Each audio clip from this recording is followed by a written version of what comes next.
It was a Tuesday morning in March 2026 when everything changed for a small demolition crew working in Charleston, South Carolina. The sun was just coming up over the old houses that lined the street, and the air still had that early spring chill to it. The men had been hired to tear down an old Victorian mansion that had been sitting empty for more than 40 years. Nobody in the neighborhood even remembered the last time someone had lived there. The windows were broken, the paint was peeling off in long strips, and the front porch had collapsed years ago.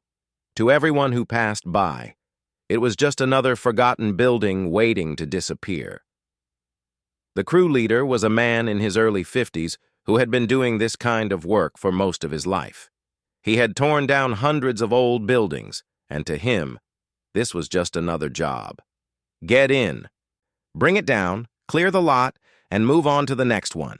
His team that day included 4 other workers, all of them experienced and ready to get the job done before the real heat of summer arrived.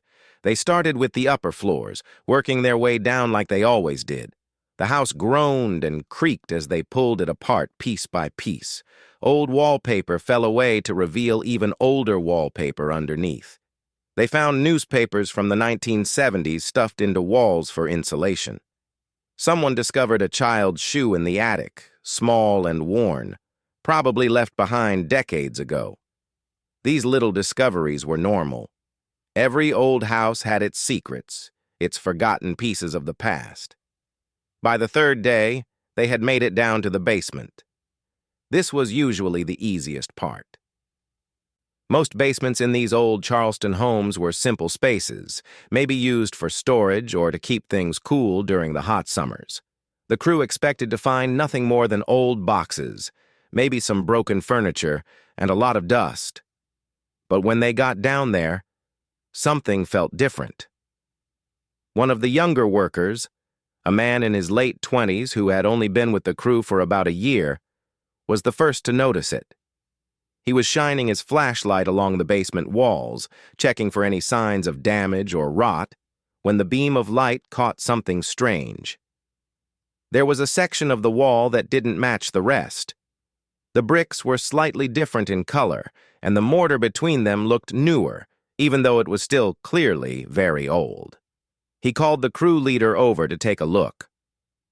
The older man studied the wall for a long moment, running his hand across the bricks. He had seen hidden rooms before, usually just small spaces where people had stored valuables or sometimes illegal things during Prohibition. He figured this would be the same. Maybe they would find some old bottles of whiskey or a rusted safe with nothing inside. They decided to break through. It took about 20 minutes to knock out enough bricks to see what was on the other side. The first thing that hit them was the smell. It wasn't bad exactly, just old. Like opening a book that had been sitting on a shelf for 100 years. The air that came out of that hidden room was thick and stale, as if it had been sealed away from the world for longer than any of them had been alive. The crew leader was the first one to step through the opening. He had to duck his head because the hole they had made wasn't very big yet. He turned on his flashlight and swept it across the darkness. What he saw made him stop breathing for a moment. There, in the center of the hidden room, sat a grand piano. It was covered in dust so thick it looked like gray velvet. Cobwebs hung from every corner, connecting the piano to the walls and ceiling like it was being held in place by 100 tiny threads. But even under all that neglect, even after all those years of darkness, the piano was beautiful. The crew leader had never seen anything like it. The wood was a deep, dark color, almost black but with hints of red when the light hit it just right. The legs of the piano were carved into shapes that looked like vines or maybe waves, curving and twisting in ways that seemed almost alive. And along the sides, running from one end to the other, were strange symbols. They weren't letters, at least not any letters he recognized. They weren't numbers either. They were something else entirely, carved deep into the wood with incredible precision. He called the others in, and one by one, they squeezed through the opening and stood there in silence, staring at this impossible thing. Nobody spoke for what felt like a very long time. The only sound was their breathing and the distant noise of traffic from the street above. The young worker who had first noticed the wall was standing closest to the piano. Without really thinking about it, almost like his hand was moving on its own, he reached out and pressed one of the keys. The note that rang out was unlike anything any of them had ever heard. It was clear and pure, but there was something else to it, something that seemed to hang in the air even after the sound should have faded away. It was beautiful, yes, but it was also sad, deeply, achingly sad. The kind of sad that makes your chest feel tight and your eyes start to sting even though you don't know why. The men looked at each other. Nobody said anything. Nobody knew what to say. They decided to stop work for the day. Something about that piano, about that hidden room, made them feel like they shouldn't just tear it apart like the rest of the house. The crew leader made some phone calls. He called the company that had hired them and explained what they had found. Then he called a friend who knew about antiques, who told him to call someone else, who told him to call the university. By the next morning, word had spread.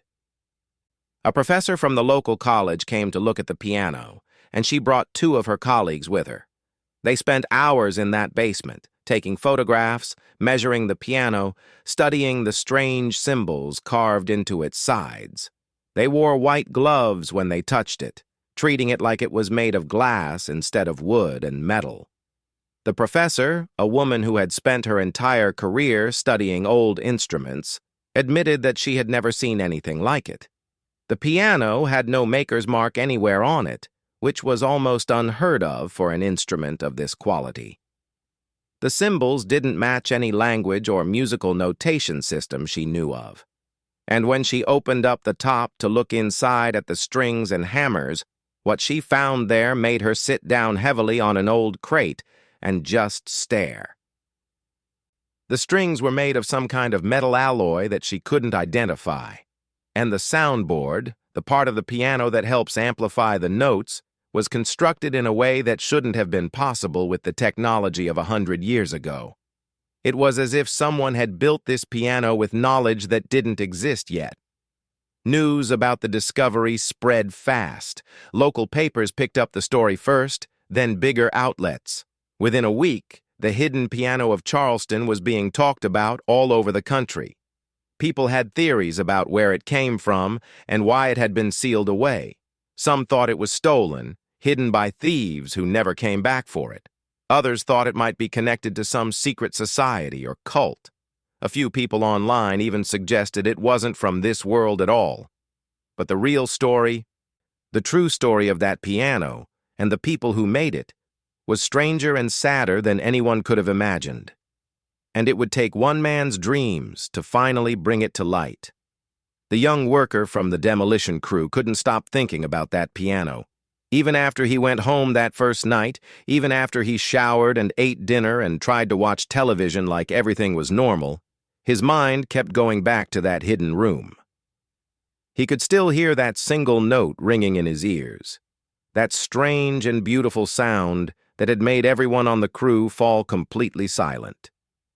He was 28 years old and had been working construction and demolition jobs since he graduated high school.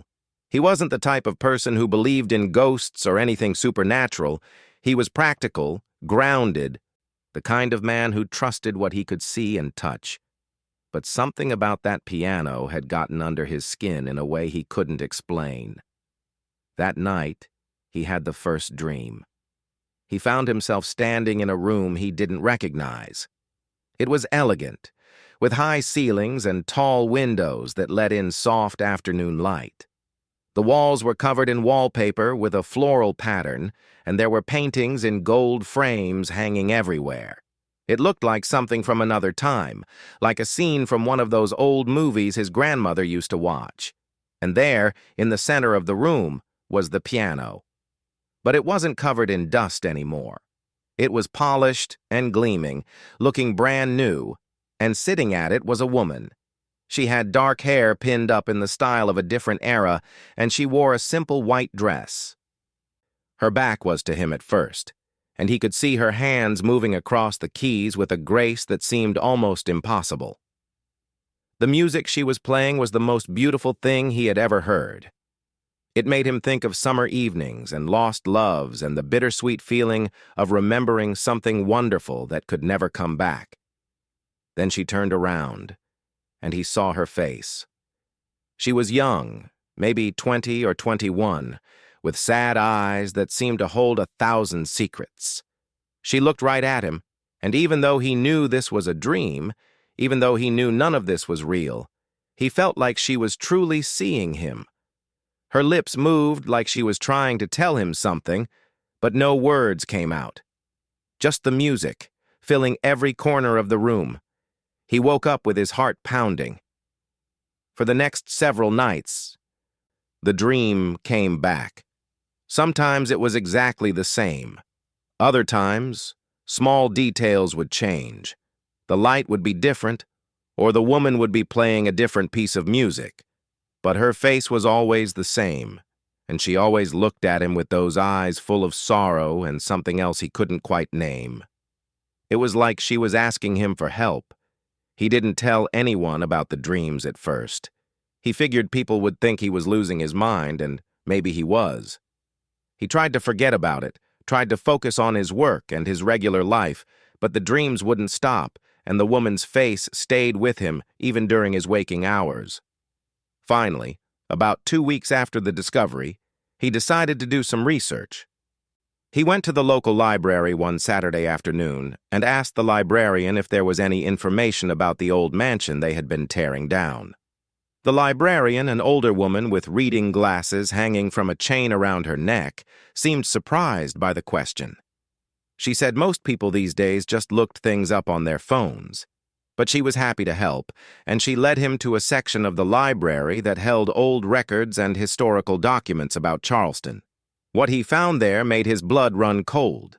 The mansion had belonged to a family called the Whitmores. They had been one of the most prominent families in Charleston during the early 1900s, known for their wealth and their involvement in the city's musical and cultural scene. The family had made their fortune in shipping and had used that money to become patrons of the arts. They hosted grand parties and concerts, and their home had been a gathering place for musicians and artists from all over the South. But the family had also been touched by tragedy.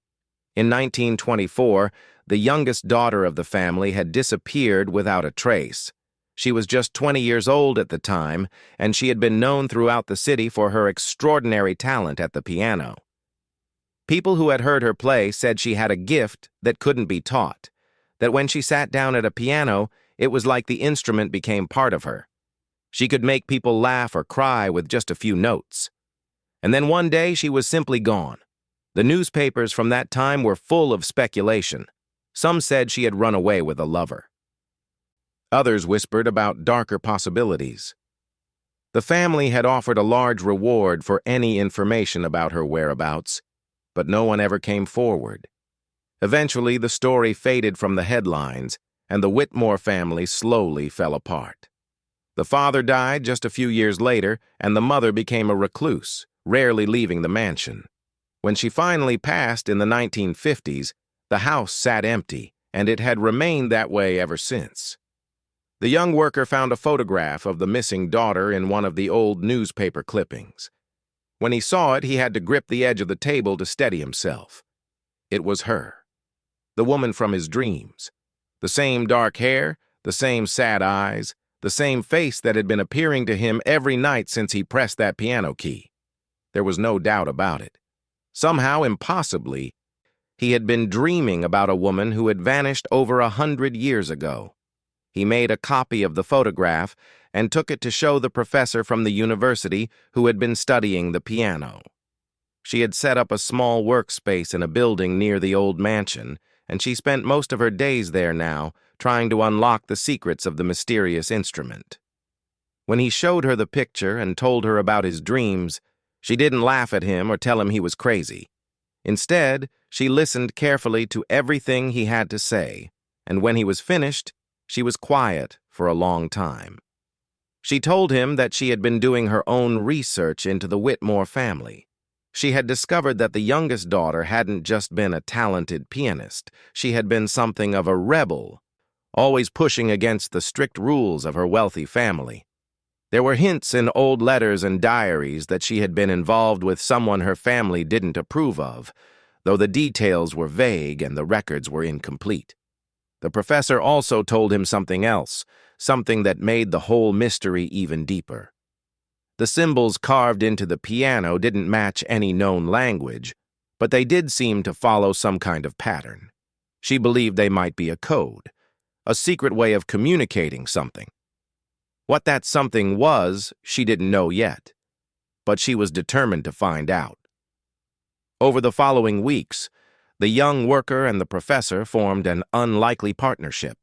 He would visit her workspace after his shifts ended, and they would pore over old documents together, looking for any clue that might explain the connection between the piano and the missing woman.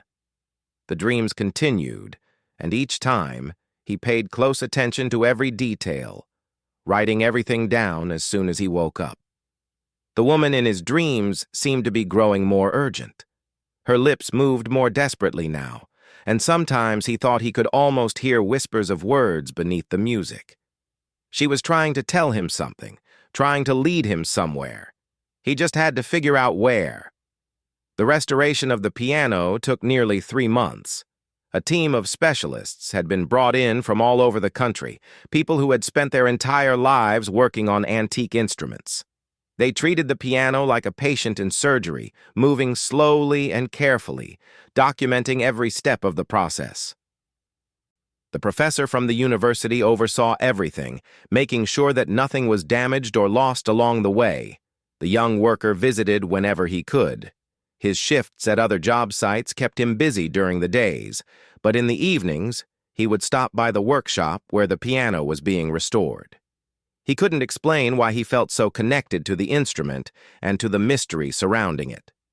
All he knew was that the dreams hadn't stopped, and the woman's face still appeared to him every night. She was trying to tell him something. He was sure of it now. One afternoon, about halfway through the restoration process, one of the specialists made a discovery that changed everything. He was working on the soundboard, the large wooden panel inside the piano that helps project the sound outward. It was a delicate piece of craftsmanship, and he was being extremely careful as he cleaned decades of dust and grime from its surface.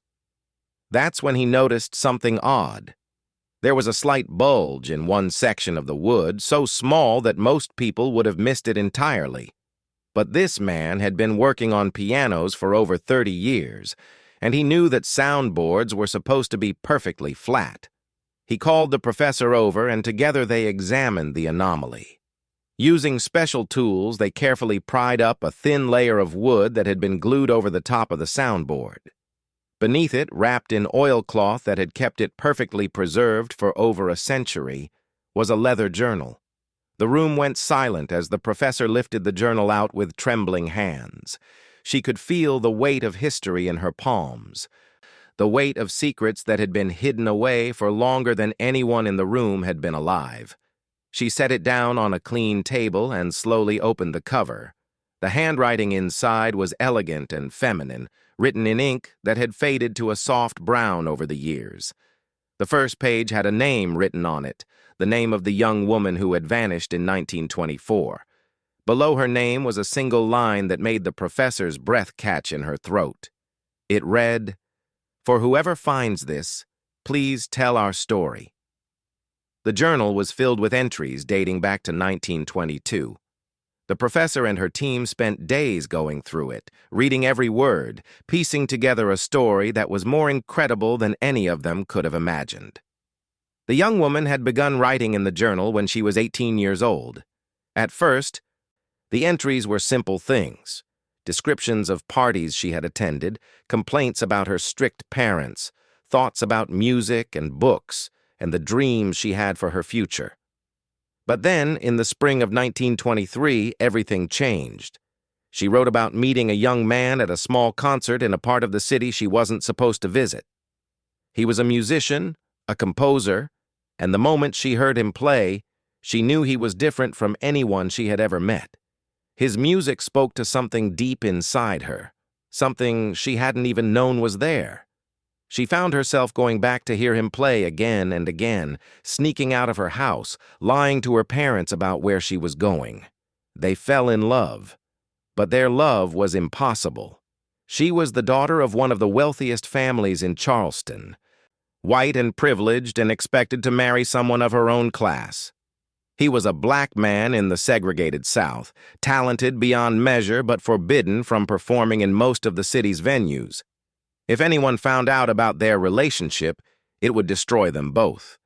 It could even get him killed. So they kept their love a secret.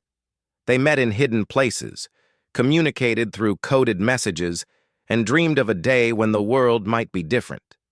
And together they began building something that would outlast them both. The piano. The journal described how they had conceived of the idea together. He was a genius when it came to music and acoustics, always experimenting with new ways to make instruments sound better. She had access to her family's wealth and could acquire materials without raising suspicion. Together, over the course of nearly a year, they built the piano in secret. They worked in a small workshop on the outskirts of the city, meeting late at night when no one would see them. The symbols carved into the piano's sides were explained in the journal.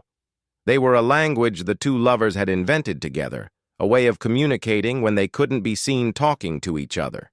Each symbol represented a musical note or phrase, and when read in the right order, they formed messages. Love letters, really, carved into the wood of the instrument they had created with their own hands. But the later entries in the journal grew darker. By the fall of 1924, the young woman knew that their secret was in danger. Her father had grown suspicious. He had noticed her absences, her distracted moods, the way she sometimes smiled at nothing as if remembering something wonderful. He had hired men to follow her, and although she had been careful, she knew it was only a matter of time before they discovered the truth. The entries from October 1924 were frantic and filled with fear. She wrote about confrontations with her father, about threats he had made. He had told her that if she didn't end whatever was going on, he would take matters into his own hands. She knew what that meant. In Charleston in 1924, a wealthy white man could do almost anything to a black man and face no consequences. Her father had connections, power, and a ruthless determination to protect his family's reputation. She had to make a choice. The final entry in the journal was dated October 15, 1924. It was shorter than the others, written in handwriting that was less steady, as if her hands had been shaking as she wrote. She explained that she had told the man she loved to run to leave Charleston and never come back. She had given him money in the name of a friend in the North who could help him start a new life. It had been the hardest thing she had ever done, watching him walk away, knowing she would probably never see him again. But she couldn't go with him. If she disappeared at the same time he did, her father would know. He would hunt them both to the ends of the earth. The only way to keep him safe was to stay behind and face whatever came next. She wrote that she was going to hide the piano that night, seal it away in the hidden room they had built together in the basement of her family's home.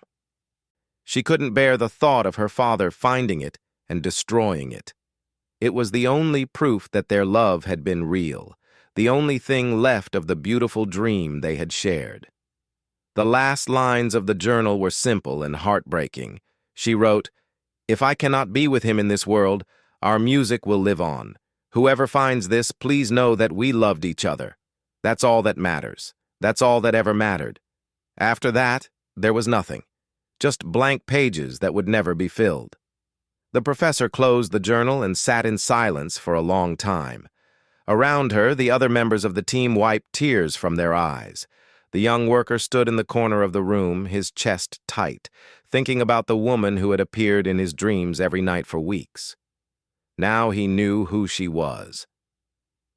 Now he knew what she had been trying to tell him. She wanted her story to be heard. She wanted the world to know about their love. And he was going to make sure that happened. The young worker from the demolition crew couldn't let go of what he had learned. The journal entries, the love story, the secret they had kept hidden from the world for so long.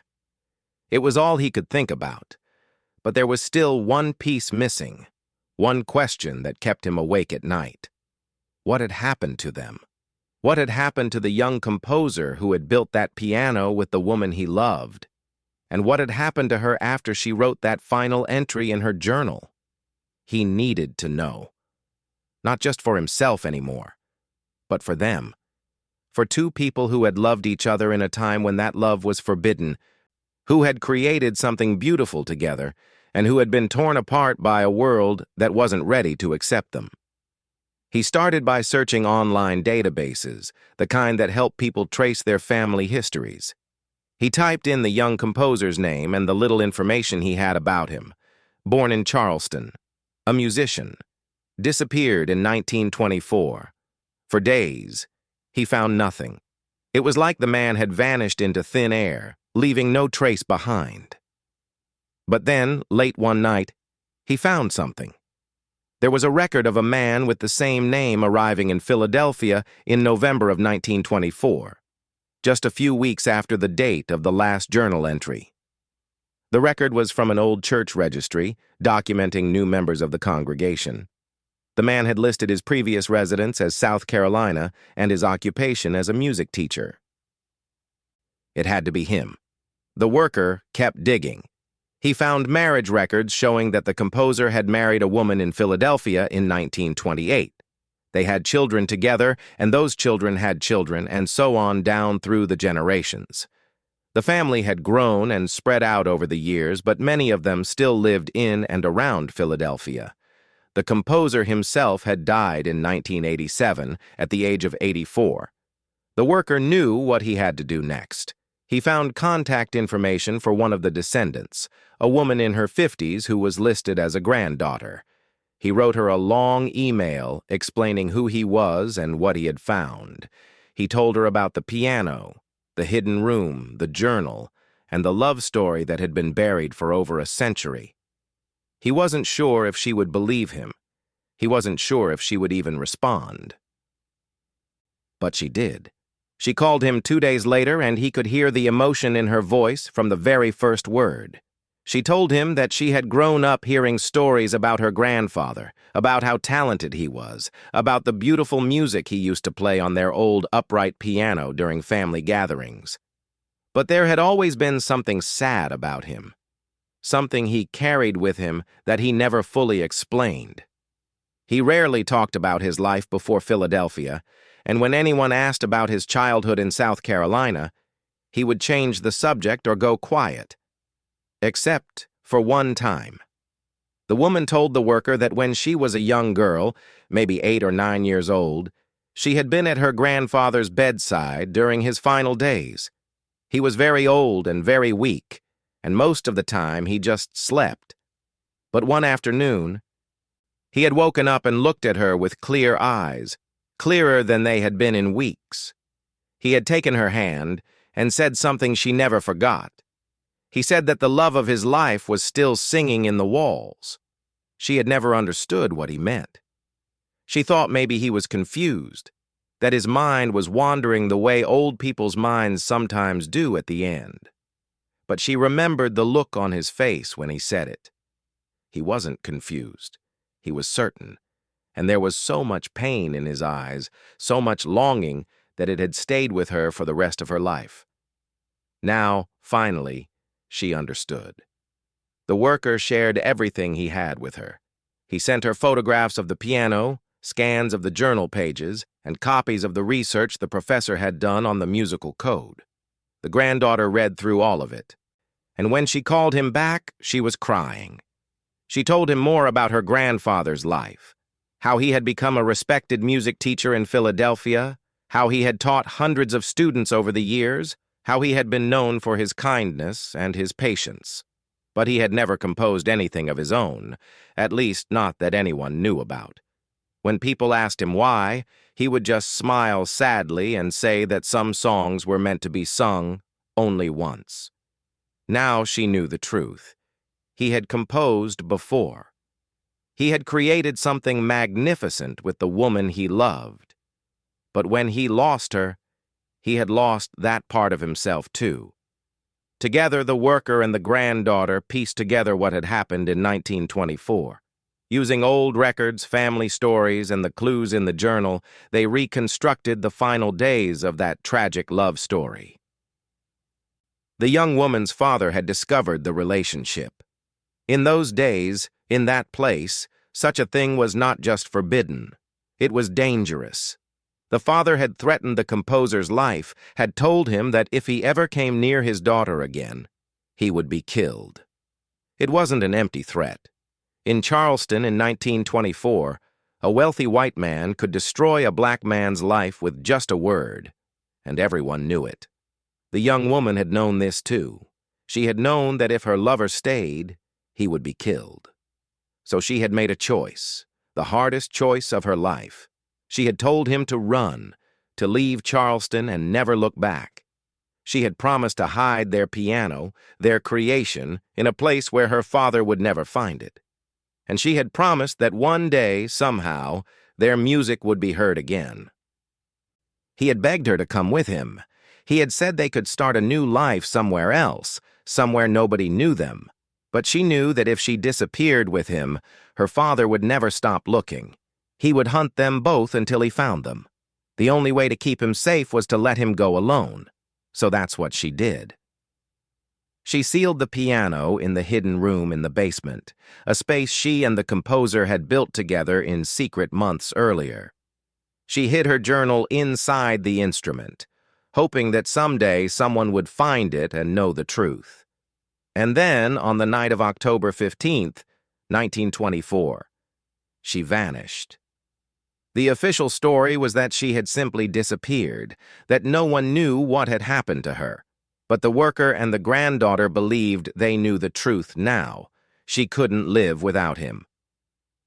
She couldn't go back to her old life, pretending nothing had happened, marrying some man her father chose for her, and she couldn't run away because that would put him in danger. So she had made one final choice, the only choice she felt she had left. She had walked down to the river that night, and she had never come back. The granddaughter wept when she heard this part of the story. She wept for the grandfather she had loved, for the pain he had carried all those years, for the woman who had sacrificed everything so that he could live. She wept for a love that had been so strong and so pure, but that had been destroyed by hatred and fear. But through her tears, she said something that gave the worker hope. She said that maybe, after all this time, they could finally give that love story the ending it deserved. Not a sad ending hidden in the dark, but a beautiful one. One where the whole world could hear their music and know what they had meant to each other. She said she knew exactly how to do it.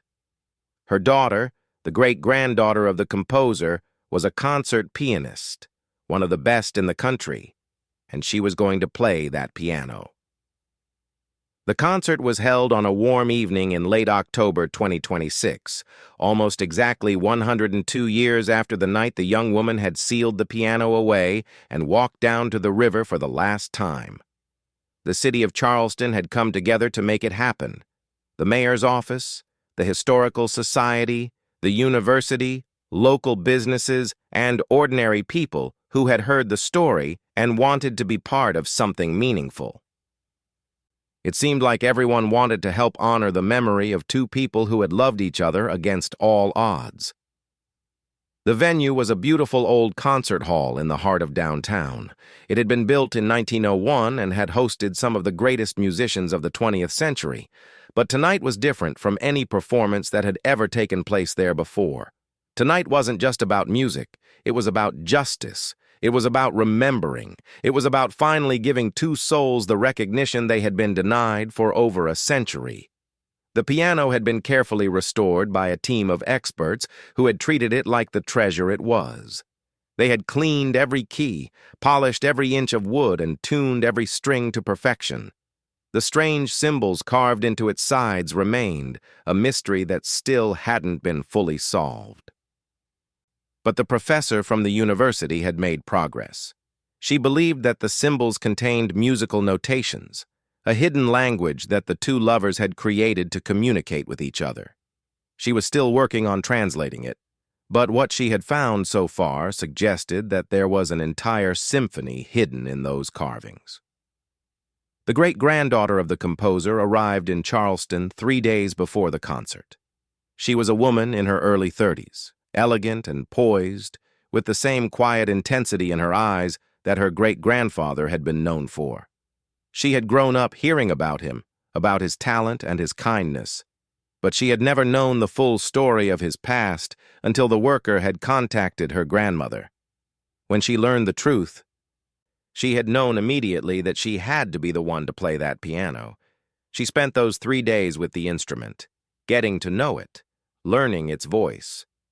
Every piano has its own personality, its own way of responding to the touch of the player. This one was unlike anything she had ever experienced. The notes seemed to hang in the air longer than they should have. The sound was rich and deep, with layers of emotion she couldn't quite explain. Sometimes, when she was playing alone in the empty hall, she felt like she wasn't alone at all, like there were others in the room with her, listening, waiting. The night of the concert arrived. People had come from all over the country to be there. The hall was filled to capacity, with hundreds more watching on screens set up outside. News cameras were there to broadcast the performance live to millions of viewers around the world. But inside the hall, there was a hush, a sense of reverence that made everyone speak in whispers. The worker from the demolition crew was there, sitting in the front row. Beside him was the professor, and beside her was the granddaughter from Philadelphia. They had become close over the past few months, brought together by a story that had touched all of their lives. On the other side of the worker sat his wife and his young daughter, who was only 6 years old but had insisted on coming. She wanted to hear the magic piano, she had said. She wanted to hear it sing. When the lights dimmed and the great-granddaughter walked onto the stage, the audience fell completely silent. She was wearing a simple white dress, not unlike the one the young woman had worn in the worker's dreams all those months ago. Her dark hair was pinned up, and she moved with a grace that seemed to come from somewhere deep inside her. She didn't say anything to the audience. She just walked to the piano, sat down on the bench, and placed her hands on the keys. For a moment, nothing happened. The hall was so quiet you could hear people breathing. The great-granddaughter closed her eyes, and her lips moved slightly, like she was saying a prayer or maybe talking to someone only she could see. Then she began to play. The first notes filled the hall like sunlight breaking through clouds after a storm. It was the same music the worker had heard in his dreams, the same melody that had haunted him for months. But hearing it now, played on the restored piano by the descendant of the man who had helped create it, was something else entirely. It was overwhelming. It was heartbreaking. It was the most beautiful thing anyone in that room had ever heard.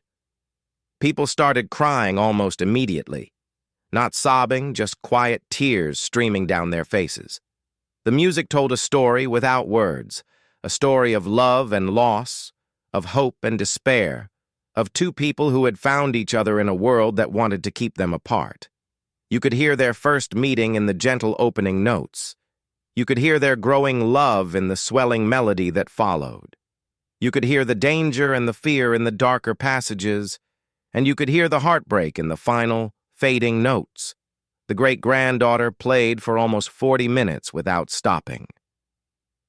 Her fingers moved across the keys like they had been born to play this music, like she had been practicing for it her whole life without knowing it. And as she played, something strange began to happen.